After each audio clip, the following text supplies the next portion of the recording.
Welcome back to another episode. Ryan and Kevin here at Chaos MMA, and today we have on Gustavo Lopez. First off, Gustavo, how you doing? Thank you for taking the time to come on. Bro, absolutely amazing.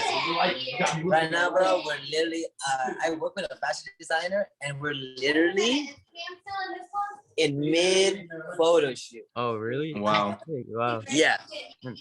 I'm loving the chair. Where do So you fighting is not all I do. It's some, but I have no idea. So where'd you, I literally, my manager texted me that.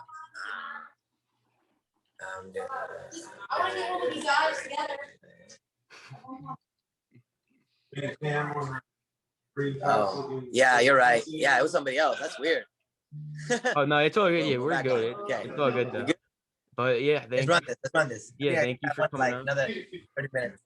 Okay. Yeah, and so before we get into your fight and all, I just wanted to say, looking back at your 2020, you made your UFC debut. You got your first win. You were very active. If looking back at 2020, how would you rate 2020 for yourself? Okay, yeah. Bro, 2020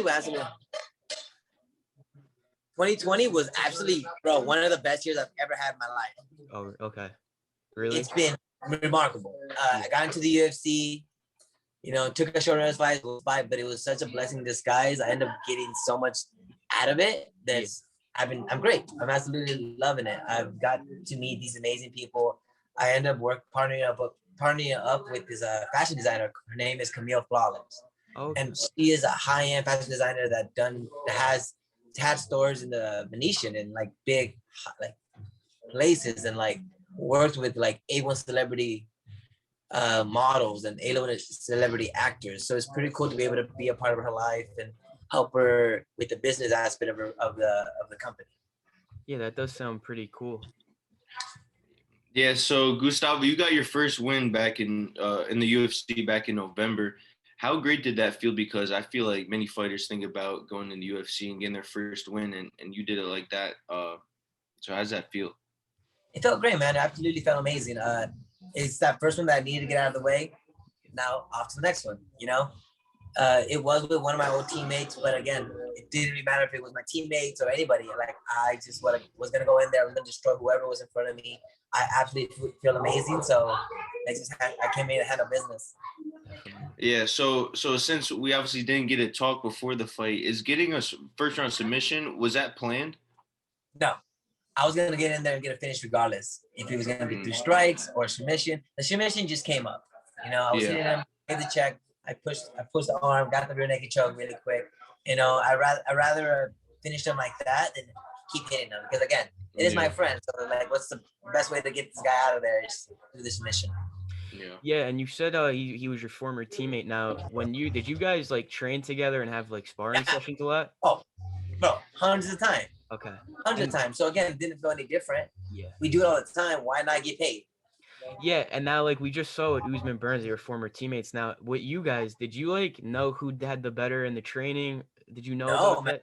Because we were training partners before, but the last 2 years he moved back to Tucson, so he was back home. So yes, we were teammates before, we had a kind of concept of how good we were, but we haven't trained together for years. Okay. So again, I just improved more at the time. I feel like I'm a better fighter than he was, and I improved it. Yeah, that was certainly a great submission. And now to your fight coming up now, how is the training weight cutting going so far? Everything going well? Phenomenal. Absolutely phenomenal. I feel the strongest, faster, just leaner. I'm right now in the most emotionally best place of my life. I feel just happy about everything. I have no stress in my life. I just love it, And I do all these cool little side projects. We had a fashion show 2 weeks ago. I had a 3-piece suit, tie-dyed, and just walked through this runway show. It's phenomenal. I gotta post it up. I've been meaning to post it. It's just been so busy with everything and just mostly worried about my fight. So I'm just doing what I do, man. But it's cool. Yeah. The fashion designer that I work with, her specialty is she puts Swarovski stones in clothing. So she does high-end dresses and she puts a bunch of stones and it makes a dress that's worth maybe a couple thousand to worth $10,000, $20,000, $30,000 dress. And So, and then now recently she's been adding stones to like Air Force Ones, different kind of cool jackets. We did really cool things that bro, I can check these out. dude, that's sick. That's They're fire. fire. That's fire. Yeah. And now you get to wear all this stuff that she's making. Yeah. Wow, that's sick. That's actually pretty cool with the shows and everything. Yeah, so it's super cool, something that we get to do. It's something I love. I've always got like enjoyed fashion, just never understood it. So now that I can be able to do it, everything's great. Yo, Yeah. that's certainly great to hear. And I saw in your story or something, I think it was you were at the UFC PI. So have you been utilizing the UFC PI for this training camp and everything? Every day. Every day. Okay. Every day, man. I absolutely love it in there. We able to do so much cool stuff in there. We have strength conditioning. So I train with Bo, one of the head strength conditioning coaches at the UFCPI, and then I'm also working with Nicole as the nutritionist. Okay. And then from there, I also have all the doctors that we have, and also the physical therapist. Tara has been taking care of me so well. Any kind of injuries I've ever had, my hands feel sore, my legs feel sore, hitting too hard, my hands are kind of bruised up. They take care of it, they do the little magic, and boom, I'm back to normal. That's great to hear. Awesome. And so now we always ask the fighters, do you bring anybody in specific for your training camps to mimic the style of your opponent, or is it the same people in camp? We do mimic. We have I have a very elite strikers in my gym. Mm-hmm. I have an amazing striker called Boston Salmon, and then one of the Hawaiians, Kai, just got into the UFC with some crazy great striking. He's another teammate of mine that we got to utilize and got to work with him. So I have a high level strikers I'm able to work with and just become get ready for it. Ready for this fight. Yeah, so now speaking of the fight, you're fighting Adrian Yanez on March 20th. How does that feel for you going into a matchup like that against a rising prospect, if you will? I'm gonna fucking drop him, man. He's gonna keep. I'm gonna hit him really hard, take his put him on the ground and drown this kid. You're making me excited for this fight. It's simple. It's not that hard of a strategy. I'm gonna fucking hit this guy until he stops moving. Yeah. And now, Awesome. I just wanted to ask you another thing. I don't know if you saw the odds came out the other day, and they put you at the underdog. Now, does that bother you at all? I saw that. Hey, that's just great for me. It's great for me and my people. We're just gonna make more money. More money. You think we should be placing a bet then? Yo, my people bet big. Like one of my guys, I think he bet like 2-3 grand my last fight. So I got some big players playing, with having my back, and they always been there. They always supported me. So when the chance of we saw that you're an underdog, let's fucking make some money. So it's cool. Yeah, awesome. That's gonna be great to see. And now we always ask the fighters this official prediction. Adrian Yanez, March 20th. How you gonna beat him? How you going out there? He gets stopped. He gets stopped. He's gonna get drowned. He's gonna fucking get to a point that he's not gonna want to be in the fight. He's gonna look for an out. He's gonna try to give me his neck, and I'm just gonna keep beating his ass until the ref stops it. I cannot wait. You're not worried about his strike or anything? Oh, like if you had to give him his best tactic he has. He has a puncher's chance, but I realize this: everyone does. I'm not saying I can't. I've been, as a fight I got knocked out before. It's not like it can't happen. Yeah. But we work so hard to minimize that possibility. Okay, I can't wait for this fight. I feel like that's all he got. He's like, I'm gonna catch him. He's hoping he could catch me. When I know if I get a hold of him, he's gonna be in trouble. Yeah, I can't wait for this one, man. Looking forward to it. Thank you. So we can't wait for this fight. Very excited for it. So now you go out there, you get the win, you take no damage, assuming everything goes as planned. We'll fight next week. When would you like to get back in this year if everything goes to plan? Give me, I have a business trip in Miami literally the week after, so I'll go do the business trip. I'll be back on that Friday.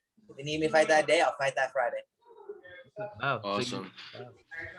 That's great to hear. Looking forward to this one. So last thing here, we got to ask you, big title fight in your division this weekend. What's your prediction on Aljamain Sterling and Peter Yan? As Sterling being one of the teammates here at Extreme Tour, I'm gonna go for Sterling.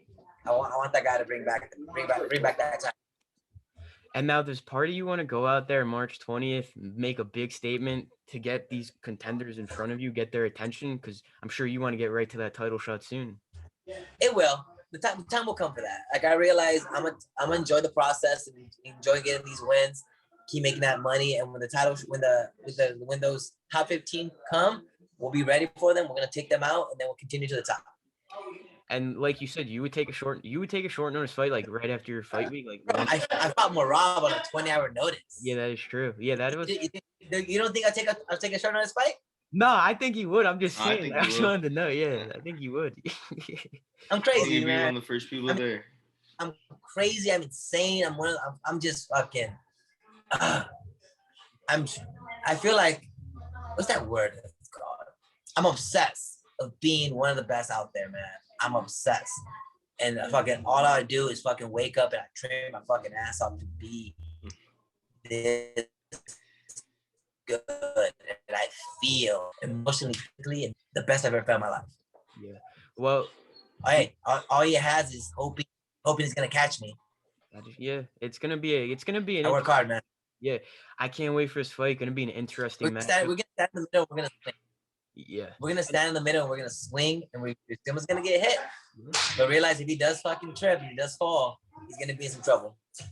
Well, I can't wait for this fight. It's looking like if you're the way you guys are talking, fight of the night potential. Honestly, I can't wait for this one. That'd be great. Hey, I love that bonus money. I always love some bonus money. Yeah, that is true. And well, thank you for coming on, man. It's gonna be great watching you in a couple of weeks and watching you in 2021. If you want to thank any sponsors, shout out any social media, the floor is yours. I want to make a big shout out to Ashley Camille Flawless. Bro, they're fucking sick. Camille Flawless has been such a good, just kind of like a mentor and helping me this whole fashion business kind of aspect of my life. But also I want to thank, Real Water for always sponsoring me. Fucking Rockwell watches, always giving me the sickest gear, man. And then everyone at Extreme Couture, everyone at the PI, my hypnotist, Dom, been, helping me with my mental, aspect of life. He's just amazing guy. Check him out. He's incredible. And then again, just I want to thank all my teammates, everybody at Extreme Couture, all my coaches. Without them and without the coach, all the UFC staff at the PI, I wouldn't be where I am today. So fully grateful at the opportunity and just rooms to me. So thank you guys. It was great speaking to you, man. Thank you for coming on, man. Good luck for the fight. Thank you so much for coming on, man.